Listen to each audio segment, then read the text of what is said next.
Crypto is a sketchy topic, let's be real. Now I'm not going to sit here and give the good old internet money bad speech. We can all be honest with ourselves and admit that with cryptocurrency, there's a darkness behind the veil. I mean, yeah, who doesn't want to make a quick buck? And yeah, the idea of a form of money that your banks can't monitor sounds pretty nice, right? But in the case of Aiden Pleterski, what would start off as a pretty good crypto scam would result in what some would see as the perfect form of karma. It's always nice seeing people get what they deserve, and scammers especially have an amazing reaction when one of their actions comes back to bite them in the ass. These crafty little scumbags are so shocked when they receive their just dessert. I mean, who do these people think they are? Jordan Belfort? There is no nobility in poverty. I have been a rich man and I have been a poor man, and I choose rich every fucking time. All jokes aside, let's get into the details of how this crypto king made his own bed and ended up falling right off it.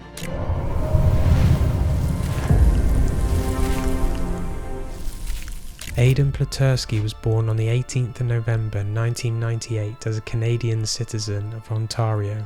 Pretty much an average looking guy, you wouldn't glance twice at him thinking, this guy is for sure a scamming mastermind and a black belt in stealing people's cash. But this young devious little market man would end up hatching various plans to steal money right out of the wallets of unsuspecting people, promising exorbitant wealth at what could be argued as pretty good rates.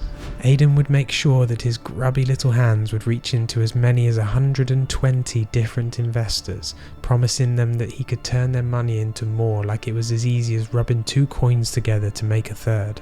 This conniving young man would find great success in leeching off one of these clueless investors, amassing as much as $35 million. With that amount of money, you'd think he would figure out a way to actually pay his customers back. I mean, that'd make sense, right? No one harmed, everyone walks away with a smile on their face. But Aiden only had one thing on his mind: luxury.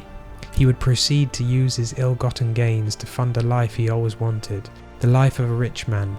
Aiden would buy everything you'd expect: fast cars, fancy vacations to strange countries, a private jet he could use at his whim, and everything in between. If Aiden's little scheme hadn't been unravelled, you can be sure a yacht would be on that list today. This stolen lifestyle of Aiden's would not last, however. It's rather ironic that Aiden identified with the Christian faith, as I'm fairly sure "thou should not steal" is a big rule in Christianity. And just as quickly as Aiden would break this law, so too would he find himself in the hands of his angry God. No one likes being scammed. No one can simply disregard losing their hard-earned cash, especially to some snot-nosed brat who claims that he can make you rich, all while he lines his pockets with your blood, sweat and tears. Some people are far more radical with their money and very extensive on how far they're willing to go to get it back. And as Aiden would learn, money is worth blood for some people. Let me just quickly explain Aiden's game plan. Aiden was conducting what's known as a ponzi scheme, which involves taking money from clueless investors, promising a great increase from their initial investment, then using money from the collective investors to pay a select few individually, encouraging them to invest again with a higher amount. And so continues the cycle. And so, as time went by, Aiden would continue this money harvest from these unsuspecting money lenders, amassing himself a nice chunk of wealth to work with.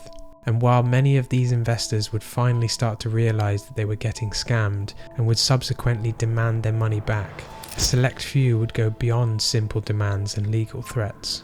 Aiden would find himself in a bit of a sticky situation when a small group of scorned investors would take matters into their own hands. Aiden would be kidnapped by these very unhappy customers while he was in the Toronto region of Canada in December 2022. Definitely not a very Merry Christmas. The kidnappers in question demanded $3 million as repayment for what was stolen from them. The kidnappers would let Aiden call specifically selected people such as his landlord, who was both confused at the call and annoyed by the abruptness of receiving multiple calls at night. These kidnappers would not only demand money as restitution, but blood. In the period of time that Aiden was in their custody, the kidnappers would beat, torture and continuously move him around, making sure Aiden's situation and his actions would weigh heavily upon him. This went on for 3 days until Aiden was released to his landlord, oddly enough, with the condition that Aiden had to provide the money as soon as possible.